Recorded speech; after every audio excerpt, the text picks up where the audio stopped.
Wat wil jy regtig hê? Nee, regtig. Hoekom het jy besluit om hier te wees? As jy nie weet waar jy in jou pad is nie, gaan jy nooit daar uitkom nie. Toe ek self begin het, moes ek vra, wat wil ek hê?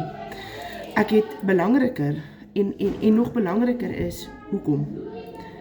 Ek wou my kinders 'n beter lewe gee. Ek wou nie meer finansiëel vasgevang voel nie, met 'n klein salaris waardeur ek nie eers tot aan die einde van die maand kan kom nie. Dis daai hoekom wat jou gaan dryf wanneer dinge moeilik raak, want dit gaan moeilik raak.